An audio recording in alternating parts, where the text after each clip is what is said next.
मैंने आपको सिखा तो बहुत कुछ दिया है, बट आज मैं आपको लाइव एग्जांपल देने वाला हूँ। मैं आज आपको प्रैक्टिकल चीज़ें दिखाने वाला हूँ कि असल में ट्रांसफार्मर और स्टेबलाइज़र किस तरीके से काम करते हैं और कैसे हम सोसाइटी में प्रोवाइड कर रहे हैं एक पावर स्टेबिलिटी का सॉल्यूशन। तो यहाँ पे हमने एक साइट पे आए हैं हम, राजनगर एक्सटेंशन गाज़ियाबाद में एक हमारी साइट है। तो यहाँ पे एक हमने 630 केवी का ट्रांसफार्मर लगाया है, वीसीबी लगाई है और एक 630 केवी का लीनियर वोल्टेज स्टेबलाइज़र लगाया है। मैं आपको इस वीडियो में पूरी डिस्क्रिप्शन दूंगा, मैं इंस्टॉलेशन पूरा सेटअप दिखाऊंगा मैं कि कैसे सेटअप लगा है, इंस्टॉलेशन कैसे हुई है और कस्टमर फीडबैक, हमारे कस्टमर जो है वो हमसे सेटिस्फाइड है या नहीं है, वो मैं आज इस वीडियो में आपको हर चीज़ बताऊंगा।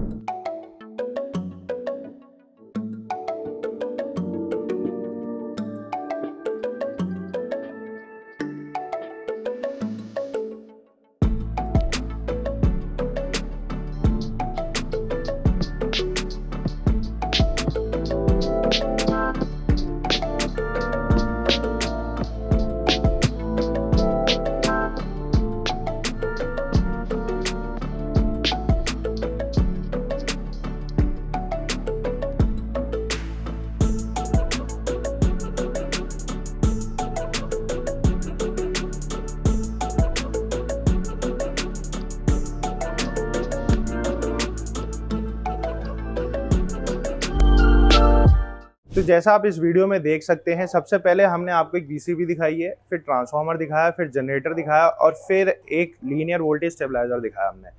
सबसे पहले हमने वीसीबी इंस्टॉल करी है जो 11,000 की लाइन को कनेक्ट करती है ट्रांसफार्मर से। अगर मान के चले कोई ट्रांसफार्मर में प्रॉब्लम आ जाती है तो वीसीबी एक ब्रेकर के तरीके से काम करती है कि ट्रांसफार्मर में प्रॉब्लम को इंडिकेट कर देती है और वो ट्रिपिंग सिस्टम में काम करती है। तो एक सेफ्टी पर्पस है कि ट्रांसफार्मर को कैसे बचाया जा सकता है फ्यूचर में। तो अगर आप इतने बड़ी रेंज में आप ट्रांसफार्मर ले रहे हैं तो वीसीबी लेना बहुत इंपॉर्टेंट पॉइंट है। अगर आप वो लेंगे उसमें आप ही के लिए सेफ्टी मेजर्स में आप उसको ले सकते हैं। तो जैसा आपने देखा वीसीबी लगी है, फिर ट्रांसफार्मर लगा है, फिर जनरेटर लगा है, फिर उसके बाद आप देख सकते हैं पीछे हमने एक बाईपास सिस्टम लगाया है। ये चेंज ओवर है ये। अगर कोई जैसे लीनियर में प्रॉब्लम आ जाती है तो उसका बस आपको हैंडल घुमाना है और आपका ये बाईपास जो स्टेबलाइजर है वो आपका बाईपास हो जाएगा इसमें। तो ये पूरा इंस्टॉलेशन, ये पूरा काम हम लोगों ने करा है यहाँ पे। जैसा आप देख सकते हैं पूरी केबलिंग वगैरह हमने यहाँ पे करी है बाईपास की, उसके थ्रू ये हमारा सर्वो में यहाँ पे जा रहा है सप्लाई इसका। तो अभी देख सकते हैं आप एक स्टैंडर्ड आउटपुट दे रहा है। अभी आप देख सकते हैं इनपुट 380 का आ रहा है 3 फेज में मिला के, और 220 का पर फेज ये आउटपुट देखिए आप, 225 का आपका ये पर फेज का आउटपुट दे रहा है। और पीछे सप्लाई अभी हमारी ये आ रही है 380 की, 3 फेज की सप्लाई है वो 380 की। तो बहुत अच्छे से काम कर रहा है ये। फ्लक्चुएशन जो है अभी यहाँ पे मैं आपको कस्टमर का फीडबैक दूंगा, मैं उनसे पूछूंगा कि उनका जो प्रॉब्लम है वो सॉल्व हुई है या नहीं हुई है। तो वो मैं आपको आगे बताता हूँ मैं इस वीडियो में। आप एंड तक देखिएगा इसको और कस्टमर फीडबैक, वो जो जेन्युइन कस्टमर फीडबैक है वो ही मैं आपको बताऊंगा। ऐसा नहीं है कोई फिल्टर करा हुआ हो या कुछ बुलवाया हो, जो जेन्युइन है वही आपको फीडबैक मिलेगा। चलिए अब मैं आपको लेकर चलता हूँ हमारे कस्टमर के पास। मैं उनसे अब कुछ क्वेश्चंस पूछूंगा मैं फीडबैक के लिए, तो फिर आप देखिएगा कि उनका क्या जवाब आता है।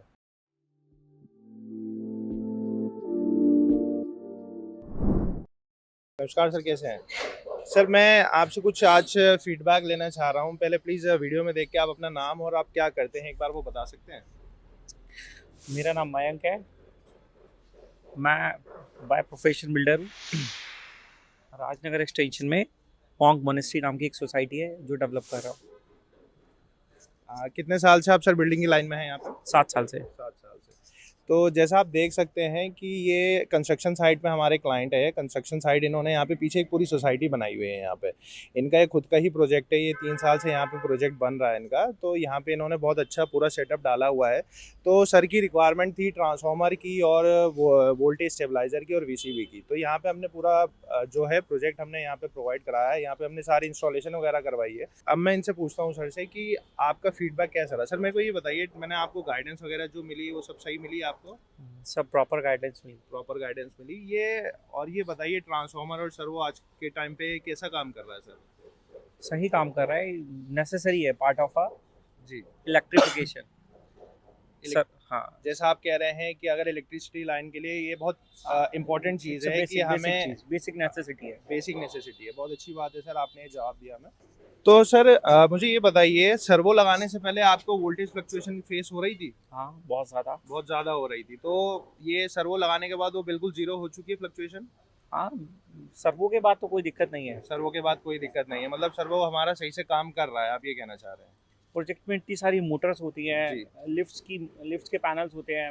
अब फ्लक्चुएशन की वजह से सारे नुकसान है, अगर फ्लक्चुएशन की वजह से जी। इतने महंगे आइटम्स जो हैं वो खराब होने के चांसेस रहते हैं। मतलब आपका लिफ्ट और पंप और कॉमन एरिया का सारे इक्विपमेंट जो है अब सेफली चल रहे हाँ, हैं। ये अब सारी की आपने सारी चीज़ सर्वो से कनेक्ट कर जी, दी। मतलब एक छोटा सा इन्वेस्टमेंट है आपका ये सर्वो लगा के, जिससे आपका लॉन्ग टर्म में वो फायदा दे रहा है, मतलब आपको प्रोटेक्ट कर रहा है हर चीज से, नुकसान से। बिल्कुल, बिल्कुल, ये आपका एक बेसिक रीजन है सर्वो स्टेबलाइजर लगाने का। बिल्कुल। बहुत अच्छी बात है सर। बार-बार मशीनें खराब ना हो, जी। इससे बेटर तो ये है एक बार आप हाँ। वोल्टेज को मेंटेन कर लो। हम्म। बाकी ओवरऑल एक्सपीरियंस आपका कैसा रहा सर? अच्छा रहा। अच्छा रहा, गाइडेंस वगैरह आपको सही से मिली? इंस्टॉलेशन? सर्वो के चक्कर में मेरी लाइफ भी बढ़ गई ट्रांसफार्मर की। बिल्कुल सर, बिल्कुल। और आपके जो इंस्टॉलेशन टीम वगैरह सबने इंस्टॉल अच्छे से करा? बिल्कुल, बिल्कुल। बिल्कुल। और मैं एक लास्ट क्वेश्चन पूछना चाहूँगा सर, एंड में आप कस्टमर्स को क्या बोलना चाहेंगे, लोगों को जो हमारे व्यूअर्स उनको क्या बोलना चाहेंगे कि क्या करना चाहिए? मैं तो ये जो कह रहा हूँ, जैसे प्रोजेक्ट्स में ट्रांसफार्मर ज़रूरी है, सर्वो भी एक must part of a project है। जी। अगर आपको अपनी सारे मशीनरीज की लाइफ बचानी है या बढ़ानी है, जी। वन टाइम इन्वेस्टमेंट कह दो, ये तो इंश्योरेंस है। इंश्योरेंस एक तरीके। इंश्योरेंस है कि लॉन्ग टर्म के लिए वो एक आपका इंश्योरेंस है। चलिए, जैसा सर आप देख सकते हैं कि कस्टमर ने हमारे जेन्युइन फीडबैक दिया है, और मैं उम्मीद करता हूँ ऐसे ही आप लोगों को अगर रिक्वायरमेंट हो तो आप हमें कांटेक्ट करें, और सोसाइटी में लगे या कंस्ट्रक्शन साइट पे, हॉस्पिटल वगैरह कहीं पे भी आपको रिक्वायरमेंट हो, आप हमें कांटेक्ट कर सकते हैं। Thank you.